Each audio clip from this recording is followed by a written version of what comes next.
हमने पतरस के जीवन से सीखा कि एक पतरस, पीछे हटने वाला पतरस, छोड़ के चला जाने वाला पतरस, लेकिन जब प्रभु से उसकी सच्ची मुलाकात हो गई,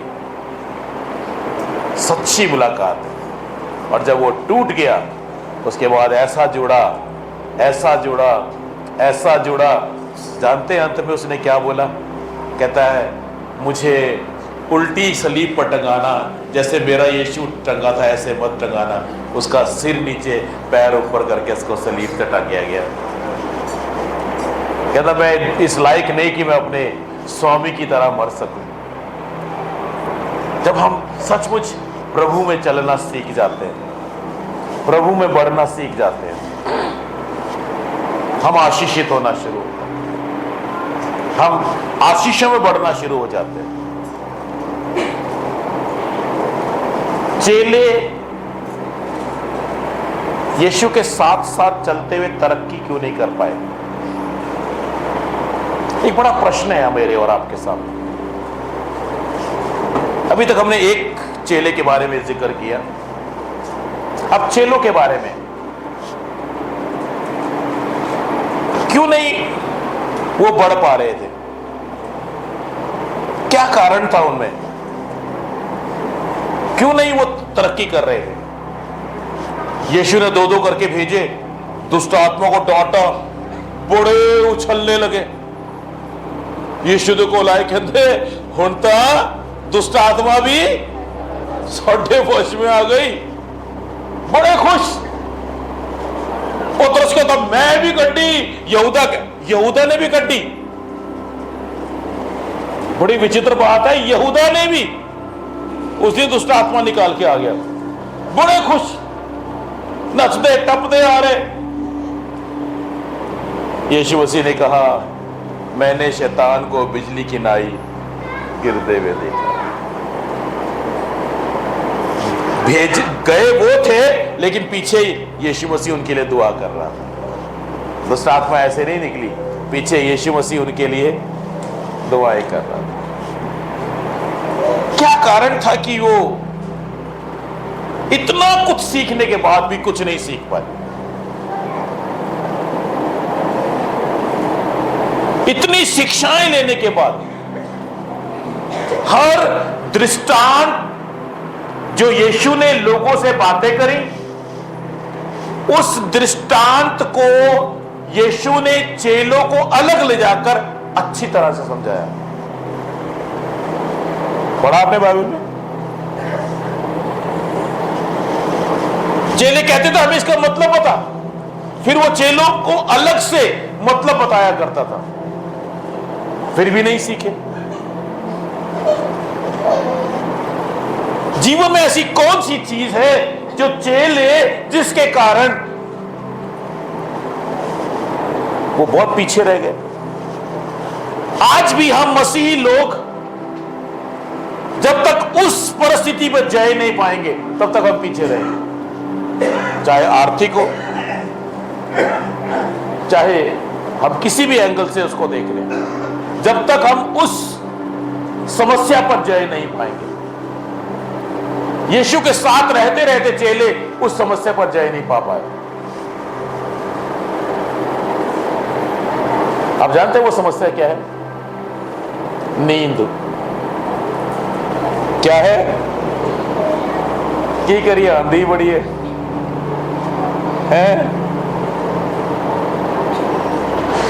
नींद।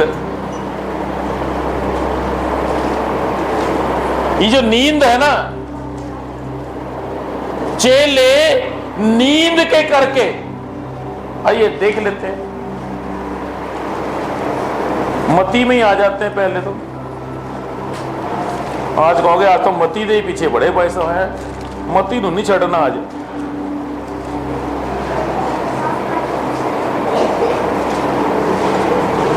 मती 17 अध्याय में यीशु का रूपांतर है,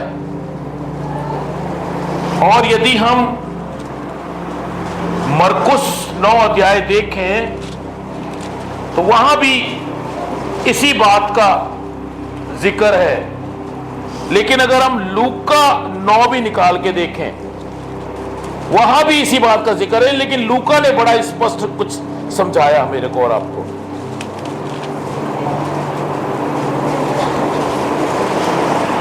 मत्ती 17 अध्याय पहली आयत से, मरकुस 9 अध्याय 2 आयत से 13 आयत, लूका 9 अध्याय 28 से 26 आयत तक। लूका में हम देखते हैं, लूका ने हमें अच्छी तरह समझाया कि वहां पे असलियत में क्या हुआ था। लूका रचित सुसमाचार उसका 9वां अध्याय 28 आयत तो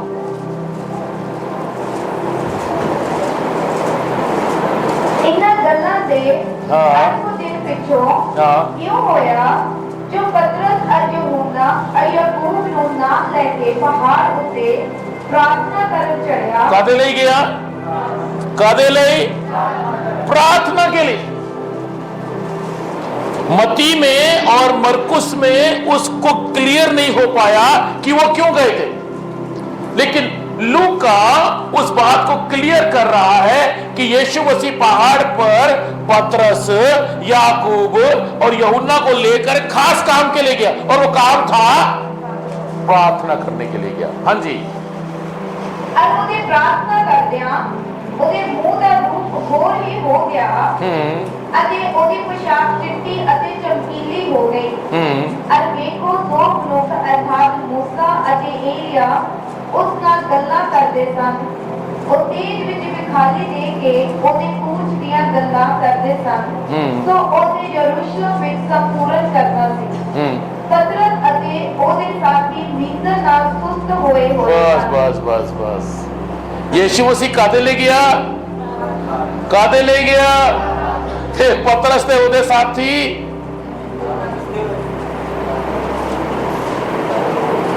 कितनी महत्वपूर्ण बात हो गई, कितनी महत्वपूर्ण बात हो गई। घर में आराम से बैठ के मत्ती 17 अध्याय, मरकुस 9 अध्याय और ये लूका 9 अध्याय, ये इन्होंने पढ़ना। इतनी बड़ी घटना हुई, पहाड़ पर प्रार्थना करते करते यीशु का रूप बदल गया और ऐसा रूप बदला, उसका चेहरा नूरानी हो गया, उसका वस्त्र इतना सफेद हो गया कि मरकुस कहता है कि दुनिया का कोई धोबी इतना साफ नहीं धो सकता जितना उसका वस्त्र हो गया। और मूसा और एलिया स्वर्ग से उतरकर उसके आसपास खड़े हुए और वो यीशु को बताने लगे कि उसके साथ क्या क्या होगा। अगर ये लोग उस दिन जागते होते तो शायद पतरस 3 बार इनकार नहीं करता। अगर ये जागते होते तो ये छोड़कर नहीं भाग जाते, लेकिन इनको पता ही नहीं चला, ये तो नींद में। ये नींद आपके जीवन से बहुत कुछ चुरा रही है। और हम नींद में। पहाड़ पर यीशु का रूप बदला हुआ है, मूसा और एलिया स्वर्गीय तेज से भरे हुए हैं, वो यीशु से बातें कर रहे हैं और चेले नींद से भरे हुए। उन्होंने वो बातें नहीं सुनी जो सुननी चाहिए थी। अगर सुन लेते तो शायद इतिहास कुछ और हो जाता। खो दिया मौका, खो दिया मौका। और जब जागे तो समझ में नहीं आ रहा क्या बोलना, समझ में नहीं आ रहा। पतरस कहता है यीशु मसीह हम यहां पे 3 मंडप बनाए, एक तेरे लिए, एक मूसा के लिए और एक एलिया के लिए।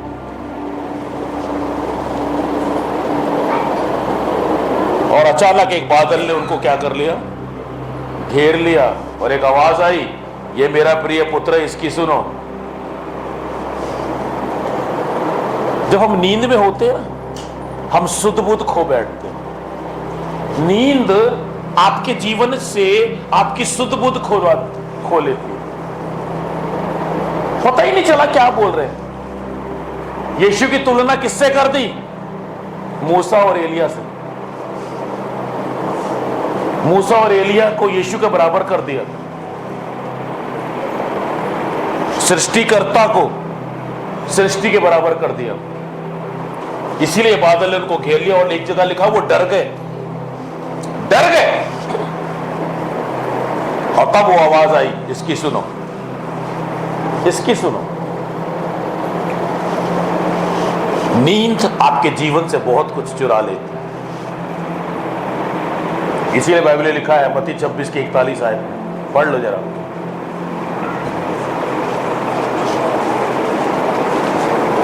छब्बीस की 41।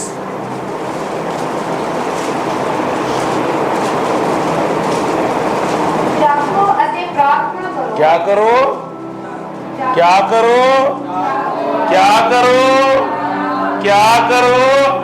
नाल देनु कह दो की करना है, दसो नु की करना है। हिला के कह दो थोड़ा सा, हिला के कह दो थोड़ा सा, हिला दो एक दूसरे को जरा। जागो अते थोड़ी बाइबल जी तो नहीं लिखा सो जाओ तो प्रार्थना करो है? किसी की बाइबल जी तो नहीं लिखा हुआ सो जाओ। बहुत सारे लोग पता ही कहते मैं तो आत्मा नाल जुड़िया रहना भावे मैं सोवा। मैं तो सोंदे सोंदे भी दुआ ही करता पादी सर। मैं क्या बड़ी ऊंची पहुंच गई तुसी तो। एडा वरदान सानू नहीं दिता रब ने। क्या करो? जागो अते प्रार्थना करो ताकि परतावे विच ना पियो। आज क्यों परतावे विच? घर में पैसा नहीं है, कर्जा का बोझ है, निराशा है, तकलीफें हैं, मुसीबतें हैं, बीमारी ठीक नहीं हो रही है। क्यों? कहीं तो गलती हुई हमसे, कहीं तो गलती हुई। यहां पे गलती हुई, इत्थे गलती हुई, यहां पे गलती हुई। नींद गत्समनी बाग में नींद। यीशु ने चेले को क्या कहा? प्रार्थना करो। और वो व्याकुल हो रहा था, आगे बढ़ा, मुंह के बल गिरा। इतना इतना इतना व्याकुल था कि उसका पसीना खून की बूंदों की नाई टपकने लगा। ये वेसल्स फट गई उसकी। ये कैपिलरीज होती है यहां पे सारी ना फेस पे, ये वेसल्स छोटी वेसल्स होती हैं। जब टेंस में हुआ ना वो टेंस में, तो ये फट गई, खून निकलने लगा बाहर। बाइबल कहती है उसका पसीना खून की बूंदों की नाई टपक रहा। मुड़ करके आया तो चेले क्या कर रहे थे? उन्हें उठाया उसने। उठो, जागो अते प्रार्थना करो। जब ये हमने वर्ष पढ़ी, यीशु फिर आगे गया, फिर दुआ की थी, फिर चेले के पास आया। फिर चेले, हाँ प्रभु मैं जाग रहा हूं।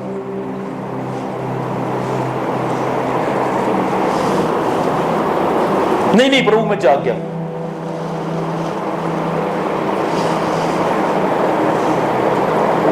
आज बहुत सारे मसीहों ने अपनी बरकतें खो रखी क्योंकि हम लोगों के पास प्रार्थना में बैठने का समय नहीं होता। तीसरी बार फिर यीशु आगे गया और तब यीशु ने क्या कहा? जब मुड़ के आया, लोगों को सोते देखा तो क्या कहा? अब सोते ही रहो क्योंकि पकड़ने वाला आ चुका। और उसके बाद चेले सोते रहे कि जाग गए? हैं? क्या सच्ची?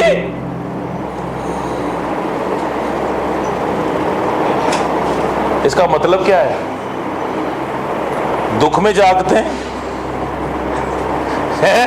इसका मतलब क्या है? पीछे एक घर के अंदर कर्जे के कारण बैंक वाले आके ताला लगा गए, पैसा नहीं है। हाय रब्बा, एडना खुदा के सामने एडी ढोल की पीटी ना उन्होंने, ओए होए होए होए। मैं क्या इन्होंने तो रब नूं भी परेशान करता। सुबह दोपहर शाम रात दर दर दर दर दर दर दर दर दर दर रब नूं तैनूं नहीं आज आराम करन देना। प्रभु प्रभु प्रभु प्रभु प्रभु प्रभु ने मदद की थी, पैसे का इंतजाम होया, घर का ताला खुल गया। ते हुण कई बार बच्चे दे कोल टाइम नहीं, कई बार बड़ियां दे कोल टाइम नहीं। पहले ढोलकी ताली 7-8 घर तक सुनाई देती सी, आज ताली नाल दे घर ने भी नहीं सुनती। तो कदों अच्छे सीगे, कदों अच्छे सीगे हैं। इसका मतलब रब क्या करे, दुखी देंदा रहे, घट्टो घट सही तो रहेंगे। याद रखिए, ये नींद के कारण बहुत सारे लोग अपनी बरकतों को खो रहे हैं, बरकतों को खो रहे हैं। अभी अभी मैं ऊपर बैठा था, मुझे न्यूजीलैंड से फोन आया हुआ था।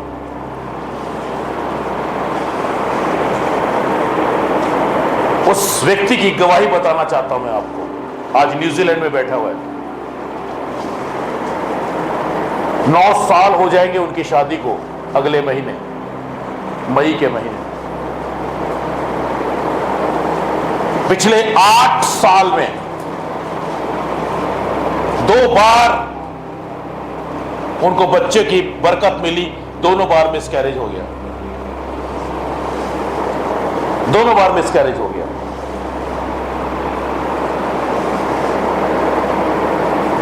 वो हमारे शालोम फेलोशिप चर्च में परमानेंट आ रहे हैं शुरू से। कई लोगों ने उनको कहा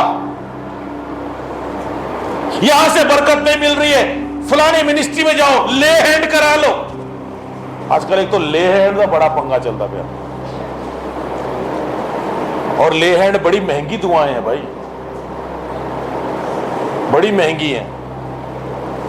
कई बार मैं सोचता मेरा तो करोड़ों रुपए डूबे हुआ, मेरा तो लोगों ने दिते ही नहीं, मैनू ले हैंड करा के चले गए। लोगों ने इनको बहुत कहा फलानी जगह जाओ, फलानी जगह जाओ, ले हैंड करा लो।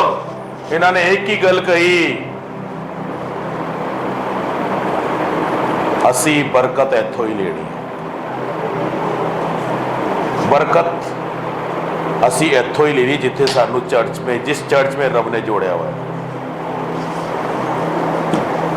इन्होंने एक ही फॉर्मूला रखा, अगर चर्च में किसी को बरकत नहीं मिल रही है तो पादरी का फॉल्ट है।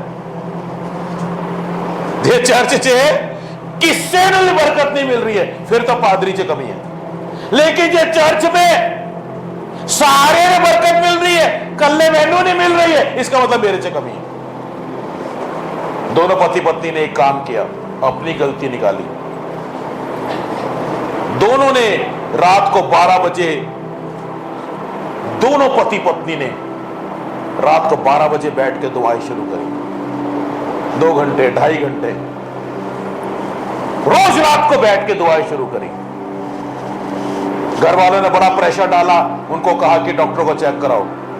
डॉक्टर को चेक कराया, पति से प्रॉब्लम आई, पति को दवाई दिलवाई। घर वालों ने दवाई लेकर के आया, दूसरे दिन डॉक्टर को दवाई वापस करके आ गया, कहना जी मैं दवाई नहीं खानी। डॉक्टर कहता है तुझे मेरे पास दोबारा आना पड़ेगा दवाई खाने के लिए।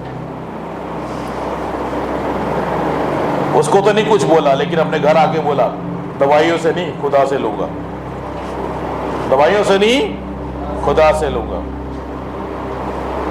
बैठे रहे खुदा के आगे, बैठे रहे, रोज रात को दुआएं करी, रोज। खुदा ने एक सुंदर बेटे की दात दी।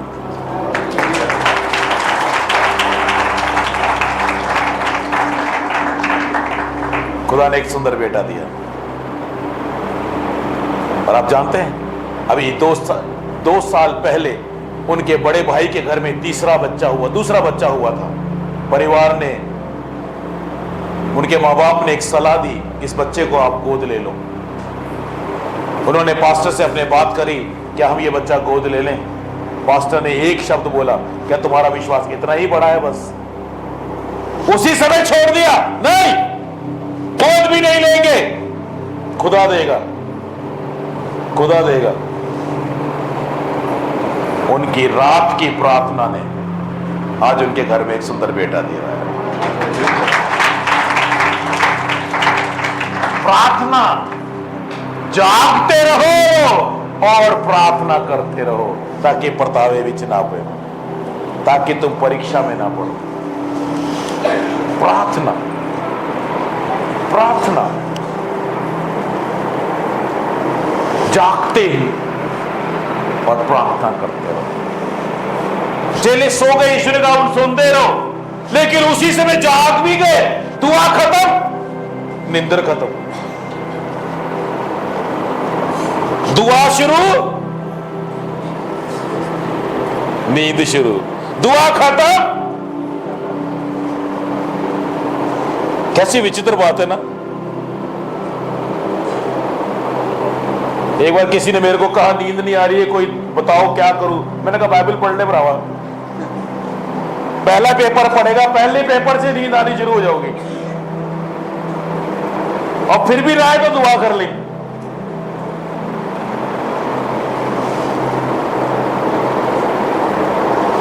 नींद के कारण हमारी बरकतें रुकी हुई हैं। जो समय हमें खुदा को देना चाहिए वो हम बिस्तर पर सुस्ती में बिता रहे हैं। एक विश्वासी का जीवन प्रार्थना वाला जीवन होना चाहिए। एक और इंसिडेंस सीखने का प्रयत्न करेंगे। उत्पत्ति की पुस्तक,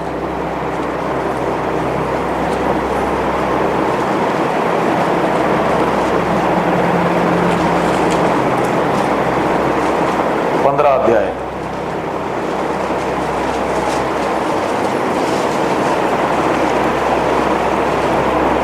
मैं आपको थोड़ा सा इसके बारे में बताता हूं।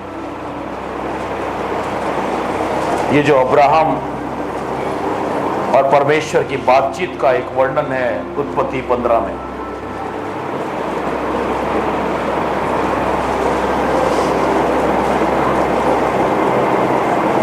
पहली आयत से परमेश्वर अब्राहम से कुछ कहता है। कहता है मत डर, तेरी ढाल और तेरा बड़ा अत्यंत बड़ा प्रतिफल में। लेकिन अब्राहम परमेश्वर से कहता है मैं तो निर्वंश हूं, मेरे घर का वारिस ये दमिश्कवासी एलियाजर होगा, अतः तू मुझे क्या देगा? तूने तो मुझे वंश नहीं दिया। मेरे घर में एक बच्चा पैदा हुआ, ये मेरे घर का वारिस होगा। परमेश्वर ने उसको कहा बाहर जाके आकाश के तारा को गिन, तेरा वंश ऐसा हो जाएगा। और वहां लिखा है और उसने इसका विश्वास किया और यहोवा ने इस बात को उसके लेखे में धर्म गिना। फिर परमेश्वर ने एक काम दिया उसको। 7 आयत से पढ़ दो, उत्पत्ति 15 की 7 तो 11 तक पढ़ दो। उसने ਉਹਨੂੰ ਆਖਿਆ ਮੈਂ ਯਹੋਵਾ ਹਾਂ ਜੋ ਤੈਨੂੰ ਕਸਤੀਆਂ ਦੇ ਊਰ ਤੋਂ ਕੱਢ ਲੈ ਆਇਆ ਹਾਂ ਤਾਂ ਜੋ ਮੈਂ ਤੈਨੂੰ ਇਹ ਧਰਤੀ ਤੇਰੀ ਮਿਲਕ ਹੋਣ ਨਹੀਂ ਦਿਆਂ। ਤਾਂ ਉਸਨੇ ਆਖਿਆ हे प्रभु यहोवा मैं किस तरह जाना कि मैं ਉਹਨੂੰ ਮਿਲਕ ਵਿੱਚ ਲਵਾਂਗਾ। ਤਾਂ ਉਸਨੇ ਉਹਨੂੰ ਆਖਿਆ ਮੇਰੇ ਲਈ ਇੱਕ ਤਿੰਨਾਂ ਬਿਰਾਂ ਦੀ ਬੇਹੜ और ਇੱਕ ਤਿੰਨਾਂ ਬਿਰਾਂ ਦੀ ਬੱਕਰੀ और एक तिन्ना बिरा दा छतरा और एक घुग्गी और एक कबूतर दा बच्चा ले। तां ओह उस दे लई ये सब ले आया अते उन्हां दे दो टोटे कीते अते उसने एक टोटे नूं दूजे दे सामने रखिया पर पंछियां दे टोटे ना कीते। जद शिकारी पंखेरू उन्हां लोथां उत्ते उतरे तद अब्राहम। बड़े ध्यान से सुनिएगा आज। मैं कुछ कहना चाह रहा हूं आपसे, बहुत अद्भुत है ये। कहता तू मुझे क्या देगा? अब्राहम ने कहा, मेरे पास तो वंश ही नहीं है। परमेश्वर ने कहा, आकाश के तारों को देख, गिन। क्या तू गिन सकता है? और लिखा है, परमेश्वर ने कहा, मैं तुझे ऐसा वंश दूंगा। उसने विश्वास किया और यह परमेश्वर की नजर में धर्म गिना गया। उसके बाद में अब्राहम ने फिर एक सवाल किया। परमेश्वर ने कहा उसको, मैं वही यहोवा हूं जो तुझे कसदियों के ऊर नगर से बाहर ले आया हूं ताकि तुझे इस देश का अधिकार दूं। उसने कहा, प्रभु मैं कैसे जानूं कि मैं इसका अधिकारी होऊंगा? विश्वास शक, विश्वास शक, विश्वास शक, ये जिंदगी में चलता जा रहा था। तब परमेश्वर ने उसको एक काम दिया, जो भी हमने पढ़ा। परमेश्वर ने कहा, मेरे लिए 3 वर्ष की एक कलोर, 3 वर्ष का एक बकरी और 3 वर्ष का एक मेढ़ा, एक पिंडुक और एक कबूतर का बच्चा ले। और उसने इन सबों को लेकर उसके बीच से 2 टुकड़े किए और टुकड़ों को आमने सामने रखा और चिड़ियों के उसने टुकड़े नहीं करे। जब मांसाहारी पक्षी लोथों पर झपटे तब अब्राहम ने उनको क्या कर दिया? उड़ा दिया। सवेरे से शाम हो गई,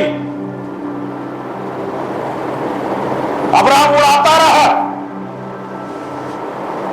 लेकिन अगली आयत में क्या लिखा है? सांझ को क्या हो गया? जब सूरज डूबने लगा, तब बूढ़ी नींद अब्राहम उसे आ गई। क्या हो गया? क्या आ गई? और आगे और क्या लिखा है? जब सूरज डूबने लगा तो बूढ़ी नींद अब्राहम उसे आ गई ਅਤੇ ਵੇਖੋ ਇੱਕ ਵੱਡਾ ਡਰਾਉਣਾ ਅੰਧੇਰਾ ਉਹਦੇ ਉੱਤੇ ਛਾ ਗਿਆ। ਵੱਡਾ ਡਰਾਉਣਾ ਅੰਧੇਰਾ।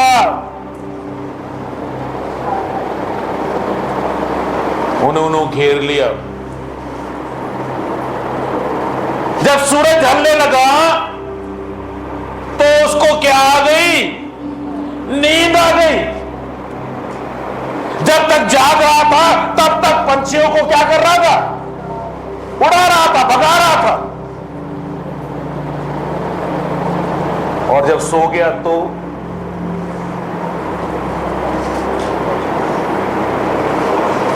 वो भेंट किसके लिए थी? यहोवा के लिए थी, खुदा के लिए थी, परमेश्वर के लिए थी। जब तक जाग रहा था पंछियों को उड़ा रहा था और फिर सो गया। बोलो, सो गया। अब्राहम सो गया।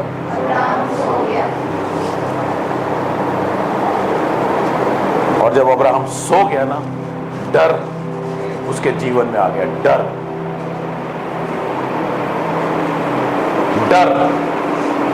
और तब देखो आगे क्या हुआ। अब पढ़ो 13 आयत। उसने अब्राहम को आख्या, परमेश्वर ने अब्राहम को आख्या, तू सच जान भाई तेरी अंश एक देश विच ਜਿਹੜਾ ਉਹਨਾਂ ਦਾ ਨਹੀਂ ਹੈ ਪਰਦੇਸੀ ਹੋਊਗੀ ਅਤੇ ਉਹਨਾਂ ਦੀ ਗੁਲਾਮੀ ਕਰੇਗੀ और वो ਉਹਨਾਂ ਨੂੰ 400 बिना दिक दुख देंगे। बस क्या ये क्या हो रहा है भाई?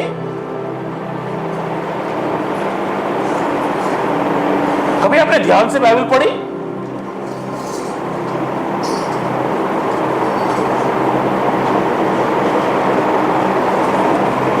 ऊपर परमेश्वर ने क्या कहा? मैं तेरे को आकाश के तारों के समान क्या दूंगा?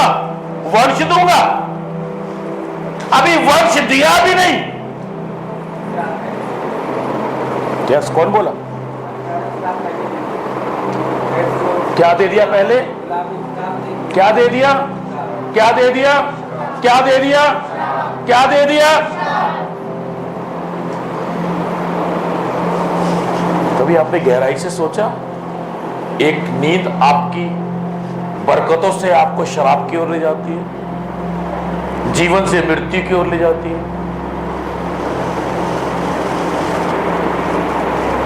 अब्राहम को क्या करना चाहिए था? जागते रहना चाहिए जब तक यहोवा उस भेंट को ग्रहण ना कर ले।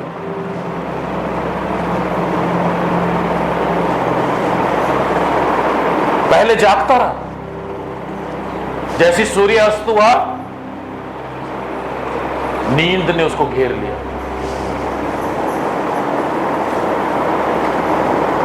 डरावना अंधकार चारों ओर से आ गया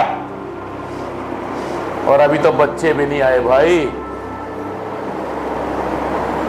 वंश तो छोड़ो, अभी तो एक भी नहीं आया। शुरुआत कैसे हो गई? जो आशीषें थी शराब में तब्दील हो गई। तेरी संतान 400 साल की गुलामी करेगी। ध्यान से सुनिए, खुदा का दास होने के नाते कुछ बोल रहा हूं आपसे। बहुत सारे लोग शरापों में ही पड़े हुए आज तक।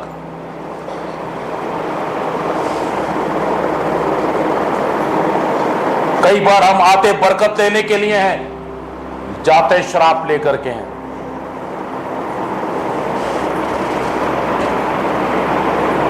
अब्राहम सो गया। कई बार हम लोग उस महत्वपूर्ण क्षणों में सो जाते हैं जब हमें बरकतें लेनी चाहिए। वो बरकत लेने का समय होता है, हम खो देते हैं। सोने का मतलब है, सिर्फ ये मतलब नहीं है कि हम सो रहे हैं। सोने के कई मतलब हैं। आनाकानी करना सोना है, आज्ञा ना मानना भी सोने के समान है। टालना, आज्ञाओं को टालना, वो भी सोने के समान है कि सो गए हम। बहुत सारे पर्यायवाची शब्द हैं इसके जो हम जोड़ सकते हैं। कई बार हम बहुत सारी आज्ञाओं को टाल देते हैं।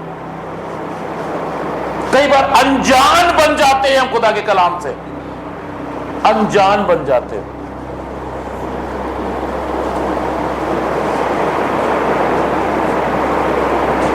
ऊपर की आयत में बरकत है। खुदा ने एक काम दिया, वहीं पे फेल हो गए। ऊपर की आयत में हमने पढ़ा, परमेश्वर ने उसकी आज्ञाकारिता को धर्म गिन लिया। पतरस को हमने पढ़ा 17 आयत में, यीशु कह रहा है तू धर्मी है। 24वीं आयत में शैतान बन गया। यहां पे भी सेम है। ऊपर की आयत में परमेश्वर कहता है इसको धर्म गिना गया उसका, और यहां पर उसको शुरुआत शराब से हो रही है। बहुत कुछ खो दिया हमने अपने जीवन में। अब वक्त है कि हमें खुदा के लिए कुछ निर्णय लेकर के खड़ा होना पड़े। बहुत कुछ खो दिया। जिस व्यक्ति की मैंने गवाही दी, उनके घर में प्रभु ने इसी महीने में एक सुंदर सा बेटा दिया। बेटा देने के बाद भी आज भी प्रार्थना करना छोड़ा नहीं। ये नहीं है कि बरकत मिल गई तो खुदा को भूल गए। उसने मुझे अभी भी ऊपर मुझे बहुत प्यारी बात बोली। कहता है मुझे आपके संदेश याद है। मैं एक बात बड़े दावे के साथ बोलता हूं, हमारा खुदा ईमानदारों और वफादारों का खुदा है। एहसान फरामोशों का खुदा नहीं है। मतलब निकलने के बाद में यीशु को छोड़ देते उन लोगों का खुदा नहीं है। उसने कहा बरकत हमें खुदा ने दे दी है, लेकिन आज भी हम उस वही प्रार्थना वही टाइम पर करते हैं क्योंकि हमें खुदा ने बरकत दी। प्रार्थना करना नहीं छोड़ दिया कि अब तो बरकत मिल गई है। अब कौन खुदा, कौन पादरी, कौन खुदा? आज भी करता है, आज भी करता है। न्यूजीलैंड